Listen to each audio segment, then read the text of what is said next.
Welcome to Musicians versus the World, the podcast where we explore aspects of music and musician life that may not have been covered in music school. I am your host, Christine Smith. My guest today is Andrés Silva, sound supervisor, sound designer, and founder of Latina, an international audio post-production and film scoring studio, exporting services globally since 2010, whose latest projects include Narcos and 100 Years of Solitude for Netflix. We'll be talking about the art of sound design and how it can be approached like a musical composition to enhance the emotion and sonic environment for film. We'll also touch on recording for and mixing 100 Years of Solitude in Dolby Atmos. So Andres, thank you so much for being here and welcome to Musicians versus the World. Thank you very much, Christine. It's a pleasure to be here talking about sound. Yes, I am so excited. I love talking about sound and learning from experts like yourself. Before we jump into it, can you explain to me a little bit about yourself and how did you end up being a founder of this amazing global company? It started in university. We are a company of three partners, Alejandro and Manuel, and we met in university early 2000s. Studying music, and we became like very megalomaniac of sound, like super into sound. I think it was like the influence of music from the 20th century that, you cannot write down the sound of an engine on a musical score, right? Mm-hmm. So this is like open the world, and I think sound for film was a place to really dig into sound, and we treat our sound designs, our music compositions completely. So for us, it's composing, and then we founded the company in 2010.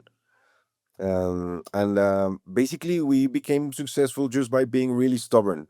Like the first 4 years were really tough, but we just enjoyed what we did a lot. Stayed really late, just exploring and using the studio as an instrument, until eventually we started finding nice businesses. I think the first big one was Narcos. They were looking for a good studio to do all the ADR, and because it's a period, it's a period show. Mm-hmm. They were asking us about the aesthetics and the quality of the soundscape in the 90s in Colombia. So we started sending them files and having like really nice conversation about sound, and this really opened the way Mm-hmm. For many other projects until 100 Years of Solitude. Well, especially after COVID, I find a lot of collaborators are international or they can do so many things remote, but not so much in 2010. How did you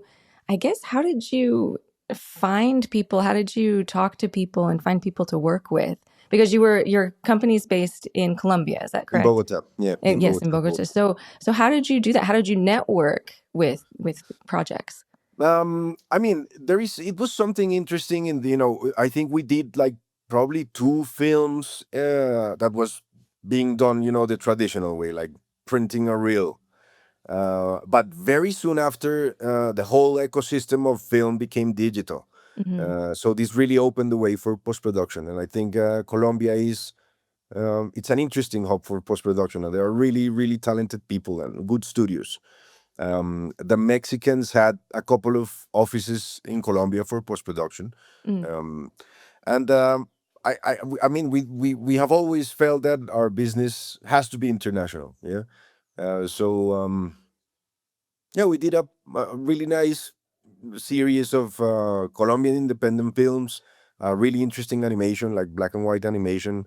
But we have always felt that we need to export our services. So we have done stuff with England a lot. Mm. I think one thing that it happened is that three partners, right? And then one partner went to live abroad, study something else like electroacoustics or something like this, while the other two were in Bogota. So this sort of paved the way to have relations with another city or a different country. One of my partners studied in Berlin, the other studied in Berkeley, but the place they have in Spain, in Valencia. He did music composition there, and I studied in London. So, like the three of us have moved a little bit while the other two are working. Yeah. That opened the way. Yeah. And that collaboration. And I can imagine that studying in those different parts of the world brought all new perspectives to your group. Yeah. Totally, totally, totally. I live with my wife in Prague for 3 years, Oh and that wow. was really interesting. She was doing theater there, so like we got to understand a bit the ecosystem there and how they work, and that they appear to be very serious, but no, they have a huge sense of humor. So yeah. Yeah. That's amazing. And I love that you're all composers and you think of sound design as composing. Can you expand on that a little bit? Yeah, I think that, I mean, for us, like sound is an infinite spectrum, right? So you Mhm. can, the human being can listen from 20 hertz up to 20,000. Mhm. But between that, you have an infinite spectrum. Yeah. So, for example, the West has organized sound in a way, like the musical scales, like Mhm. how you can divide an octave. But if you I don't know, you study Chinese music or Indian music or Japanese, they organize sound in a different way, and this is the I mean, you can listen to the aesthetic of that place, Right. uh, right, just because we're organizing sound. So this is what I probably was our interest in music and in sound, like a bit of the influence of John Cage, like Mhm. listening to silence and understanding that silence in a way is an utopia. There is no silence. Like even deaf people listen, and if you go to outer space, you will listen to yourself, like your blood or your blood system or your brain waves. So I think this was like really mystical for us, and then like just you can listen to a day, for example, and you're sitting in a place, and sound would always be different if it is 9 a.m. or 12 p.m. or 9 Mhm. p.m. So there is a lot of aesthetic, and I think that some people think, because they don't have a musical sense, that they are tone deaf, but the human being relies a lot on sound. Like you can tell so many things through sound. I mean, you can tell if somebody's telling the truth or not, right? You can tell the state of mind of your mother. You don't, like, listening to your mother is very deeply rooted inside. So I think that it's such a mystical language, and I know this was the road that we wanted to travel, and I think sound for film is really broad in that sense. Mhm. Like, for example, backgrounds, you can treat backgrounds so musically, like a scene comes and you establish a scene, but then eventually you can treat, um it's like the work of a ninja. It's like, if it's really well done, nobody notices. Yeah. Right. Right. But the soon just the moment that you stumble a bit in sound, like everybody grasp it, and so you're like massaging the brain of an spectator, um something like I this, like a I love it. puppeteer, like a puppeteer. So backgrounds, for example, are really effective in that sense. Like, Mhm. you can establish a scene, but then eventually you can, like, very subtly put the emphasis of the narrative, and just carrying the spectators through a story. Mhm. So yeah, basically what music does, we also do it with sound. Like, we do both. We do music and sound. Yes, yes. And if we're talking about the 100 Years of Solitude, so much care went into that background.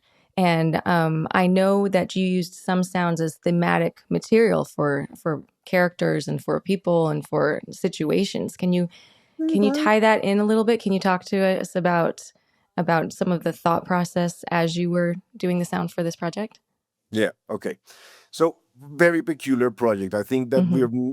we will never have the opportunity of working on something like this, because it's a very important book, Yes. for Colombian people. So people feel very attached, and not only to the book but also to the writer. Gabo is like sort of a paternal figure in the Colombian culture. So I think it was a very risky bet from Netflix, that was very responsibly carried out. So I think the process was understanding what, the genre is magical realism. Mm-hmm. So how does this sound? Magical realism is the response, or the conversation that Latin America is having with Europe in terms of art in the mid 20th century. So in Europe you have surrealism, you know. Hmm. In Latin America you have magical realism. And magical realism is like imagine yourself being in the port of IT, you know. What you see, real life, is already mystical, they're strange, and Hmm. this is magical realism. So the first thing was to understand that magical realism has more to do with the absurdity of real life Hmm. than fantasy. It is not it is not magic, it is not fantasy, it is not Harry Potter fantasy, you know. Right. It Right. is the absurdity of real life. So real life was the raw material. Yep. Mm. So we went to the set where they were shooting, like a huge backlot in a very hot area close to Bogota. Uh, but this is not the Caribbean. This is not the Caribbean, you know, and the story is Right. Caribbean, totally Caribbean. So Right. we talked to the production and we said, okay, we need to record the Caribbean, the fauna, the birds, Hmm. a lot of birds, frogs, insects, but also people. You know, the way, the idiosyncrasy of the Caribbean people. It's probably, I feel this sort of similar to New Orleans in a sense. Like they are Hmm. very musical driven. Like the instruments, it's a bit loud. They have the connection between the French people there and the food. You know, like so the idiosyncrasy was very important. So it was like Right. these are the two materials, how they talk, not only the accent but how they use language Hmm. and and fauna. So we talked with a couple of ornithologists and biologists, and they said we need this. You are the experts. There are a few endemic species there, but they sound really Caribbean. Hmm. So they went there and they gathered like 100 gigabytes of sound of birds specifically, and then they came with a list and told us, okay, this bird likes living next to humans, or this bird only is in the countryside, and they sing in this time of year or at this time of the day. So with that, we created like a palette of sounds Wow. and started linking uh, two characters, two places, like the Plaza of Macondo uses some birds. Melquiades has a bird that sounds like very like synthetic, and he's a character that brings technology. So we sort of link these birds and these sounds to characters and narrative, like leitmotifs. So it's basically Right. like music. Yeah, That's amazing. That is yeah, yeah, amazing yeah. that so much thought went into that. Yeah, thank God. I mean, I think it was like a really, what I was saying, a responsible way of approaching this project. I mean, it's Hmm. very controversial to bring this to audiovisual. Mm. But I think like every single member of the crew carries this weight and was trying to deliver its best. Yeah, and the production company Dynamo like listened to us and took the chances, of doing Hmm. this way. They brought like 150 extras from the Caribbean to our huge studio to record crowds. Yeah, so it feels lively, so it feels real, like when you're listening and you feel like there are either a group of soldiers or people in a market, they're talking the Caribbean way, and I think Hmm. this really imprints um something like truthful, believable. Yes. Yeah. So you have all of these recordings and you have a scene and you have these, leitmotifs of sounds and of birds and things. How do you decide when and where to put everything? It does sound like you're creating a composition. It's incredible. So what was your creative process of deciding when to put what? Well, in audiovisual, sound is ruled by the image. Yeah, so you have. I mean, what you see is what you get. Somebody's walking. You need to listen to this. If you don't listen to this, it has to be, uh, I don't know, a narrative decision. Mm-hmm. So you have like two types of sound: diegetic, something that is right there on the image, and something that is not on the image, like you're not listening, you're not seeing what you're supposed to listen. So these are two languages that are intertwining. For Mm-hmm. example, like in music, you have the additional music, like there is this happens a lot in 100 Years of Solitude. Because the Caribbean is very Mm-hmm. music driven. So you have bands playing in Catarinos bar or whatever. but then you have the score. So this Mhm. is a language, and it needs to be treated like in any other audiovisual. You need to understand um, everything there is placed on with a purpose. Everything you listen or you don't listen, the use of silence in, for example, the end of episode 5 is super silent. Mhm. And I mean, this is just rules of audiovisual. So yeah, it's dictated by the image. Mhm. Specifically in this series, they have a lot of sequence shot. You know, like really long shots, like very choreographical. You know, you have in a shot that lasts 3 minutes. You can have probably 2 days, you know, of time passing by. So yeah, it's like a choreography they did there while shooting, and then we came to dance with them a couple of months later with the music and sound. And so you were the mixing engineer. Did you mix the sound in along with the score and with the music? Was that you that decided all of those decisions? Yep, I mixed it with a sound supervisor, Sergio Diaz. Hmm. He's a Mexican, really talented sound designer and sound engineer.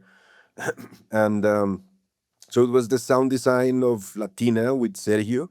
Hmm. And then also a huge conversation with Camilo Zanauria, which he was the music composer, Hmm. and he mixed his stuff in his studio. But then he came to our studio to place the music, to pan the Hmm. music where it should sound, the starting points, and just to have conversations where is sound gonna take over and where is music gonna take over. Yes. And I think it was like a trilogy, and we discussed this with with the directors, because you have a narration, an off voice, and sometimes the off voice takes the lead, sometimes sound design takes the lead, and sometimes music. So it was like yeah, like a trilogy of these three elements blending in and trying to conversate. Yeah. That must have been such an amazing collaboration to have all three elements put together. And then like you finally watch it and you're like, "Oh, this is it." Yeah. And now that you mentioned this, yeah, totally. I mean, I remember that it was a lot of discussions, you know, from the beginning. Like, we want to do Hmm. this, and I interpret Garcia Marquez this way or this scene this way or whatever. Hmm. A lot of conversation. And then eventually, after months, playing, you know, and then it's like, yeah, something like this is what we've been imagining for so long. And then you can bring directors and you know, have a conversation with them. But it was a really slow process. Probably after 4 months, we started eventually playing a scene. And I remember when we were without listening to stuff already mixed, but just the sound design, the montage, listening to some scenes and seeing like, yeah, I know where we're going. This is Yeah. how we want it. So yeah, it was like Yeah. this. Yeah, that's amazing. And you also got to do this in Dolby Atmos, is that correct? That is correct. That is Oh, correct. that must, Yeah. okay. Walk me through that because I have to admit, I have never mixed anything in Atmos. Mine's like stereo, maybe 5.1, but explain to me like the magic of mixing in Yeah, this new. I love it because it's you know, I mean, there are like two ways to approach technology in music or in art. Yeah. Sometimes you want to put the technology up front, you know, like you feel that you're using the technology. Like, for Hmm. example, you know, electronic music or Daft Punk or turntablism. You know, they're using the technology, and Yeah. you feel that it's there. They're editing. It's a tool, and it's very upfront. But in some other cases, you try to make the technology transparent. Yeah, like Hmm. like it's not there. So this is sort of the approach we were using with 100 Years of Solitude. We wanted the sound to be, as I mentioned, like inspired in real life. So it needed to be like very tactile. Hmm. So the jungles, the birds, the plaza, the passing of time, the swamps, the night. So you need to feel this. And I think Atmos is a really interesting technology in that sense, because I mean, you with Atmos you can have like crazy panning and whatever, but Yeah. if you have silent scene and it's well mixed, it's such a pleasure to listen to. For example, just a voice. Usually in cinema, voices come from the front, you know, Right. the central speaker. But if you place a very nice sort of reverb or slight delay on an Atmos, this voice will bounce differently from different places. So I mean, it imprints the aesthetic of places very well. And I think this was beautiful. Like listening to the reverb of a bird, even if it's up or front or wherever, but you're listening to the reflection of sound coming from everywhere. And I think this was a very nice resource to imprint real life, and to have real life and the absurdity of life. Mm-hmm. Because you're feeling like, I mean, if you listen to it in Atmos, you feel like you're there, but then what is coming is that a baby's gonna have a pigtail. So this really has a contrast between real life and fantasy and magic. So this was Right. sort of the bet, and I think Atmos had the you have a huge canvas. It is a Yes. very big canvas, Yes. uh, and the music sounds really nice in Atmos. I mean, it's if it's well placed, it sounds so beautiful, so pleasing. Mm-hmm. Yeah. Yeah.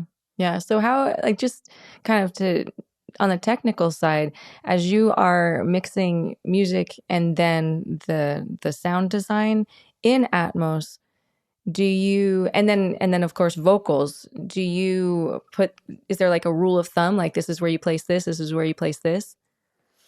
There is a rule of thumb, but I mean, in cinema, it's nice to break the rules, like Right. trying to. I mean, it doesn't have to, it doesn't have to. Sometimes, for example, there are scenes where, I mean, time is a very important subject in this Yes. book. Hmm. So, for example, they're in the Exodus. They're traveling through swamps, and they eventually are walking in circles, right? So the first ones are seeing the last ones far away, and they think they are new people, but they are the tail. So they are chasing each other. Mm. So sound is very. I mean, the whole scene is very circular. So the panning and the use of shepherd tones, so it's like a cycle of never-ending circles. So, and Hmm. I think this is totally not a rule of thumb, like to have sound in a circular way. But I mean, you can do it, and I think I mean, Atmos also is sort of new, and the language of the use of Atmos is to be written. Yeah. So, It's kind of exciting. so yeah, yeah, yeah, yeah, Yeah. yeah. Yep. How did you learn this new style? Like, how did you learn Atmos? Was it just experimentation, or did you have to get training to do that? Yeah, a bit of training, of course. When I mean, the people that build the studio and the Atmos people, the Hmm. Dolby people, they talk you through, but also listening. I mean, listening. Like Right. when we got the studio, we started watching lots of series in Atmos. Silo, for example, the Apple TV series you can Hmm. listen to in Dolby Atmos and music. So yeah, I mean, you have a starting point, but Hmm. then, I mean, also the ear tells the ear tells you if this sounds right or not. So Hmm. basically, if you listen to it, doesn't have a lot of crazy panning, Right. uh, but more like trying to make the technology transparent. Listen to a Right. soundscape and feel it real. So Yes. it was a bit like this. But I mean, I think I really like in sound for film that the frontal image is very thick. So you have usually stop up front sounding really nice, and then the rest is just toys. uh, but the reflection is something that we really treat with delicacy. Yes, yes, and then you have the reverb and the echoing Exactly. off of things and the delays. That's where all of Yes, that. That's where so much of that creativity can really just make a big difference. exactly. And also Yeah. because in the Genelec system, you can turn off speakers, right? And Hmm. then, for example, you listen to Silo, turn off the front speakers and listen to what is happening in the back. What are they using for the top speakers Hmm. and the back speakers? And I mean, mostly is reflections. So it's Hmm. like the river, the bouncing of sound. Hmm. And that's just it Which just gives it like this beautiful, rich sort of world building sort of very natural. effect. Yeah. Exactly. Very Yeah. natural. Yes, it's amazing. And but then it just makes such a huge difference when you listen to. Oh, it's Exactly. incredible. I love Yeah. it. I think it's amazing. So is that what is your favorite um what is your favorite thing to mix or to design? Like what's your favorite project? Um, we did a project with a Greek director called Cave Woman. And Mm, it's very interesting because it was a pandemic film. You know, they shot it hmm in Colombia, but it's a Greek tragedy, Euripides Electra, which is like a Edipo, but in the feminine point of hmm view. Um, but he plays the story in the Nazi invasion of Crete in World War II. But what is mm, interesting is that he only uses a close shot of the face of the woman the whole film, like sort of like the bet they did in Son of Saul, the Hungarian film. hmm So it's a close, very close shot of the face of the woman for the whole film. So everything is sonic, you know. It's like a radio novel on hmm steroids, you know. So something like this. And this was a beautiful project to, like there were so many on you break the rules in this film a Yeah. lot. And Yes. it was a very risky bet from the director, but it worked really well. um, and I think maybe answering a bit of your question of what is my favorite thing to mix, I think backgrounds. Your backgrounds have Yeah. such a subtle effect on the listener. Yeah. Um, and yep, I mean, a scene has to have a lot of rhythm. You start with this, but then mid scene is happening something different, and then you close the scene with this or that. And the dynamics, for example, I mean, we're very used to seeing films that are not finished, so work in progress. hmm And if you don't have a trained eye for this, you probably think that something is bad or not working. But sound really imprints a rhythm, so that the change in dynamics from one scene to another will grasp the spectator attention, and it's very subtle. So yeah, I think designing backgrounds and mixing backgrounds is very um, what's the word, like I don't know the word, like joyful. Yeah. Probably it would be like a good translation. I'm sorry. No, that works. That works. And that project, Cave Woman that you were talking about, that's on your website. Yeah, it is. I think It's there. everyone should go and listen to it. I did listen to it. It's Yeah. very immersive. So Exactly. Yeah, yeah, yeah. It's a bit like this. So you have, for example, I don't know, riding a horse uh-huh. in a like you're sitting in a chair, but you feel the breath of the Right. horse and the saliva and the chains, and so I mean, it's really nice. I mean, you can even smell, like you get these Yeah. synesthesia effects. hmm So it was a very interesting project. I love talking to you about this because I can hear and feel your enthusiasm for it and the art that you bring into this because it's so easy to, watch a film and just think that it's just background. But what you're saying is that there's so much art to it and you can really manipulate people's emotions and enhance the scene even from the background. I think the good directors understand this very well. Sound is very effective, and also is very resourceful. It's cheaper. You can have a car accident enough. You don't need to shoot it, but you can really imprint a strong feeling. So I think the good directors understand this very well. David Lynch, for example, he is the sound designer. He crafts sound and music in a very beautiful way. And I mean, we know that every director has the sound they deserve. So if you really understand this, it's very important. Like humans are very sensitive to it. So and Yeah. it's a part of the film that really physically touches you. So this is Right. what I was mentioning in 100 Years of Solitude. It's very tactile. You Mm-hmm. can feel it Mm-hmm. with your skin. What You know. is your favorite scene or episode of 100 Years of Solitude that you think just encapsulates what you're talking about the best? There are a few that I think are very sound driven, but there is one in episode 5 that it's sequence shot of Remedios, the young girl that brings this sort of momentary joy to the Wendia family, and she's walking around the house. the patio of the house. Mm-hmm. And this scene starts probably after lunch, after midday, and ends up the morning the next day. So it's like a 2 minute walk where you have an ellipsis of probably 18 hours, something like this. So Yeah. the light changes and then it comes back. So the type of fauna that you listen to, like the cicadas Mm-hmm. after lunch, and then the night birds, and then the morning birds, and this and the music also, like the it's a beautiful score. But then eventually there is a scene of this girl dancing with her sister-in-law on a piano.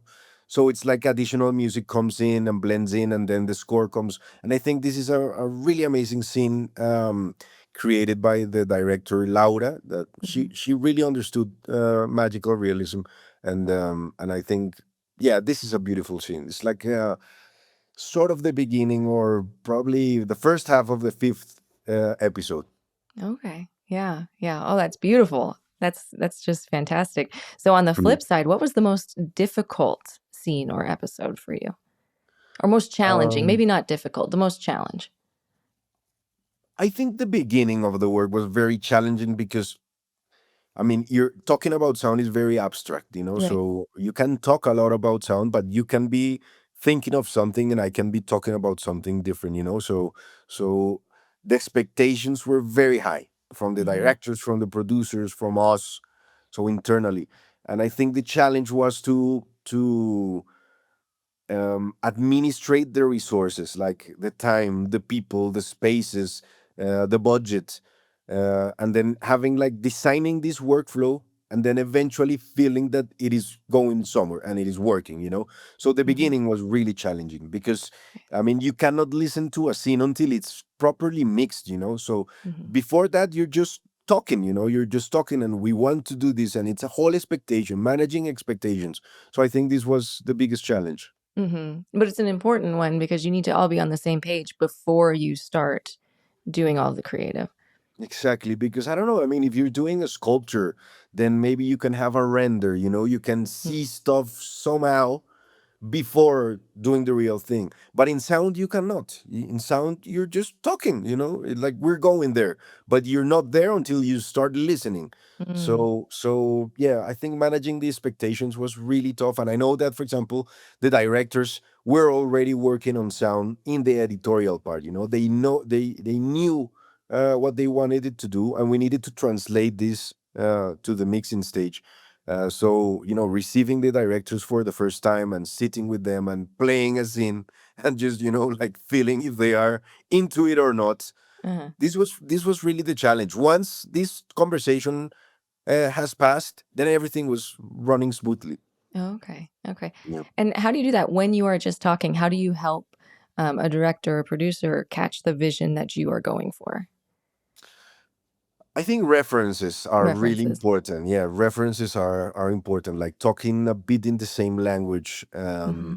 understanding the work that the directors have already done. Because they have the experience of past projects. So listening to their work and understanding where they want to go and how they treat sound, if they do it in a very natural way, or they treat sounds very abstractly, or how they present characters with sound and how they use music.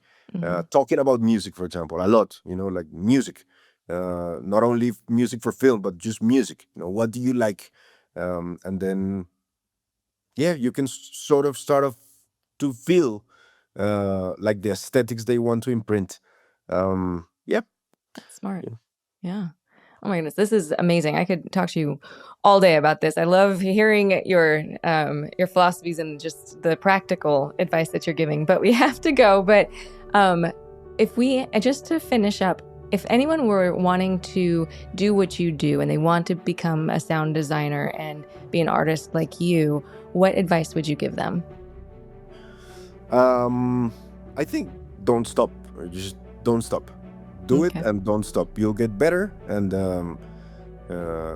sometimes you feel that you have reached a certain milestone, but you're not. I mean, it's always a step further. I mean, it's always learning. So it's totally a journey, and I mean, really need to enjoy it.